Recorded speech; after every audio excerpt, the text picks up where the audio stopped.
What's up, everybody? Welcome back to the channel. This is Lionheart. Welcome to the Pride Lands. I'm here to report that the system works. And the system I'm talking about is my 4 rules to try to buy and flip cards. And all for the journey of, if you haven't heard, I'm trying to get a full set of PSA 10 Jolteons. And yeah, I'm super excited because it turns out it works. In fact, I have the proof right here. I've got 2 Jolteons that I've bought with money that I made off of buying and selling and flipping cards. So we're gonna open these up really quick, and I've started with some of the least valuable Jolteons because that's just the money range I've made so far. But as it keeps going up, I'll keep getting to save up to buy more and more expensive Jolteons. So this first one we're opening is the Jolteon from, oh my gosh, it's foolproof and I can't open it.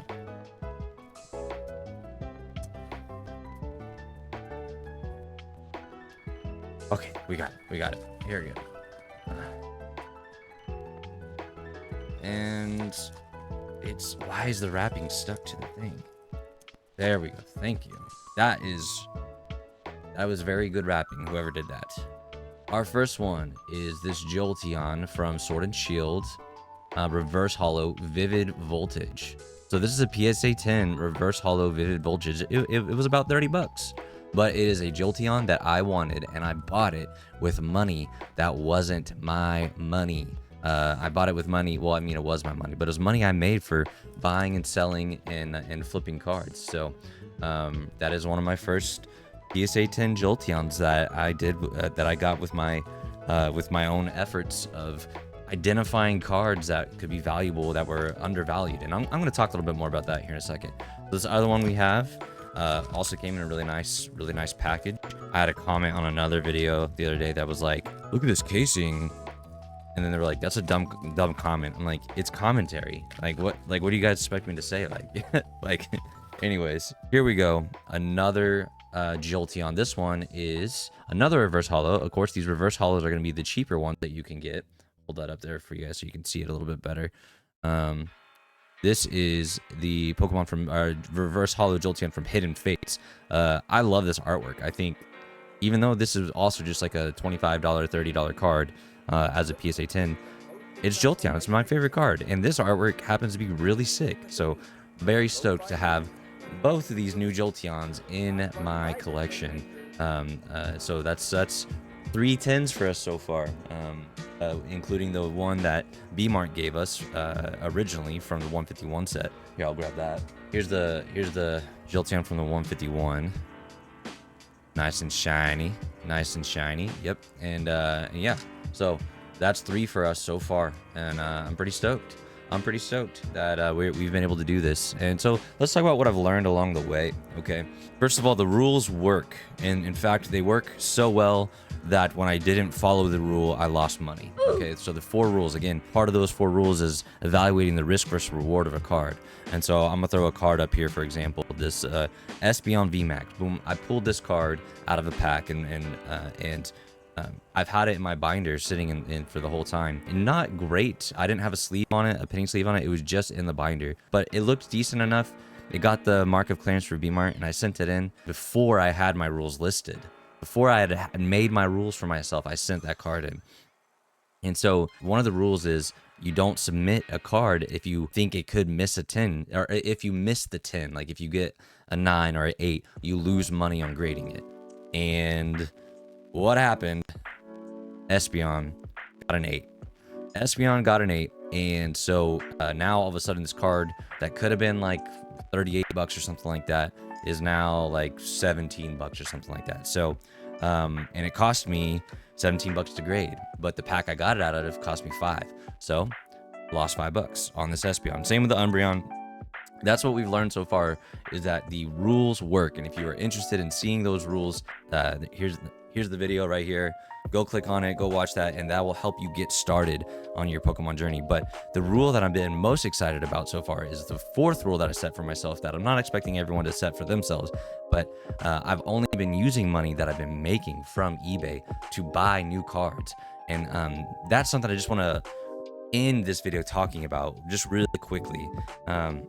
Basically, I've been learning that you want the dollar you have to be more after you're done. It's as simple as that. But it sounds so simple. But then whenever been buying cards, you know, all of a sudden I go into, so there's this card shop. We'll just tell the story. It's easier if I just tell the story instead of just try to explain it like mathematically or whatever. So there's a card shop down the street from me, Trade Routes Tulsa. Great shop, love it. If any of y'all from that shop ever see this video, hey, you guys are awesome. They have a really good way of setting their cards up in their store to where there's like a vintage section that's got like, you know, and they mark them lightly played $120, you know, heavily played $60 for these vintage cards. And then they have a modern set case that's that doesn't have any prices on it, because for their modern stuff that moves day to day, they just use TCG Player to evaluate a card. So let's bring up something as an example. So I go into the store, and oh, the internet's down. Can't bring up an example right now. I'm gonna have to bring up all the examples in post in editing. Good luck, future Ethan. So I walk in to their store and no, they're using TCG Player as their base for modern cards. So I walk in with TCG Player already pulled up, and when I analyze their case and see, and it's kind of annoying because I stand there for a long time just typing in my phone on TCG Player to see what the market cost of cards that I think look cool. Because a part of it is, for selling a card, you have to think like, you have to take your own taste into account. Like, is this a card I like? If so, I bet you I could sell it for more. And there's some tastefulness about that, because sometimes, I don't know, take everything I say with a grain of salt. But anyways, I have TCG Player pulled up, and they're basically running it off market on that, like of the average of the last like couple sells is the market price for these cards. But then I also have price charting pulled up, which shows you all the last sales that have happened on eBay, which is the site I'm using to sell on. If price charting has a higher number than TCG Player, I know I can make money off that card. Even if it's just a couple cents, even if it's just a couple dollars, maybe it's even $10. Like, I still haven't hit that big of a hit yet. There's a chance with this Ghastly. I'll throw this Ghastly up on the screen. It's I pulled one out of a pack, sold it for $28. Went into this trade route store the next day and found one for like $18. I'm like, I can make money. I already know I can make money off this card. So I bought it, and now I have another Ghastly relisted for that. So that's the kind of stuff you got to look for when you're, what I've been learning about.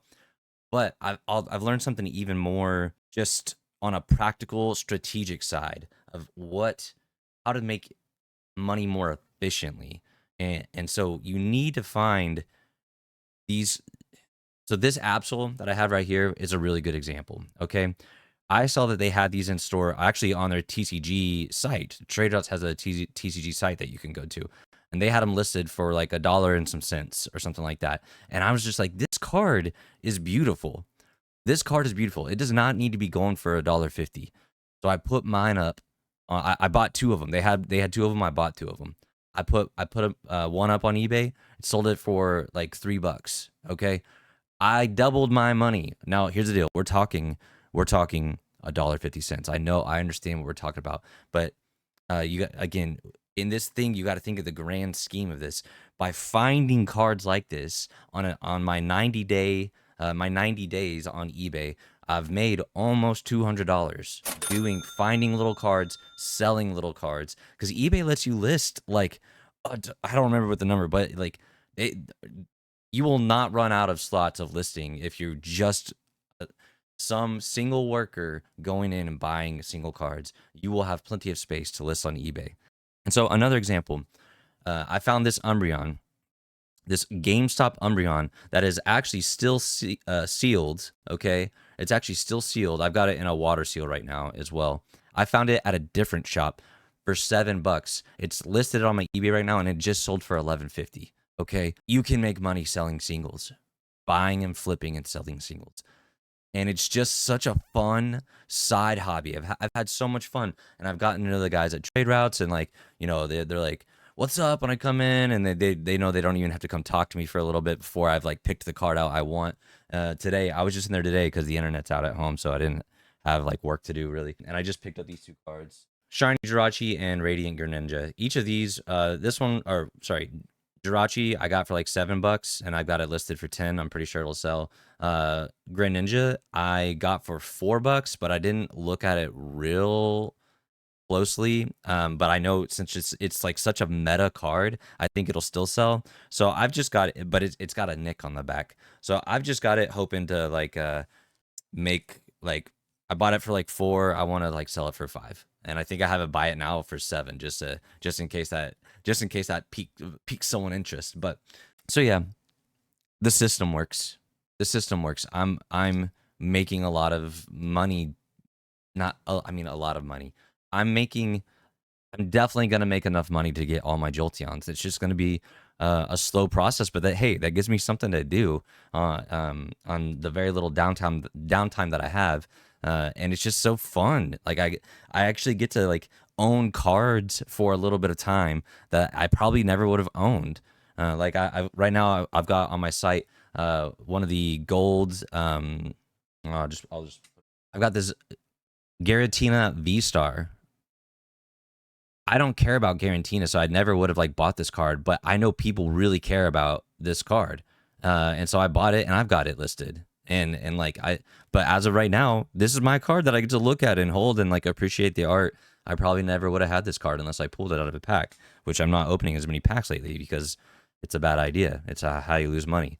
The shiny Charmander. I wasn't collecting during this time, and Charmander's not my favorite Pokemon, so it's not a chase of mine. Shout out to my buddy B-Mart. This is he loves Charmander, and he's already got this one in a tin.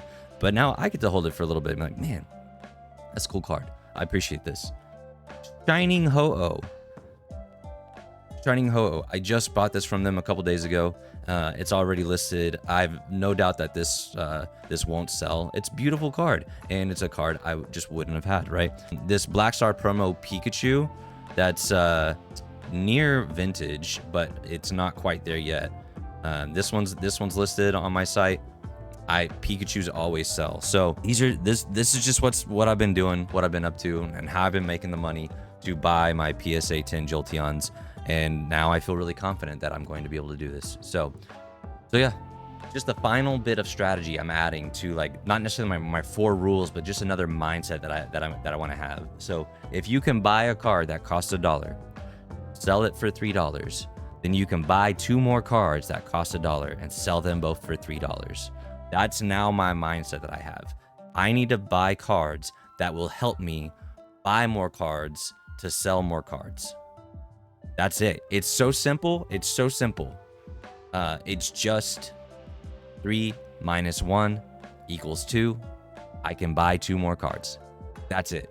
That's it. It's mind blowing. I know it's like it's a revelation, but that's how I've gotten up to how much money I've made so far. So and my new Jolteon friends. All right, that's it for today. See y'all. Bye. Oh wait. If you all are seeing this video and you go to my eBay page and you see a card you want, reach out to me through Discord or in the comments of the YouTube, or we don't have to use eBay. They take a cut, and it's not a huge cut. It's not been bugging me so far, but they do take a cut, and we have ways around that. Reach out to me. We'll see if I can unlist an item really quickly if it doesn't already have a bid on it, and we can talk privately about how to buy. That'd be great. Also, go to the Discord. We've got some tabs for showing off your personal collection. Show me the cards that you really value, and because I like seeing cards. So see you guys later. Bye.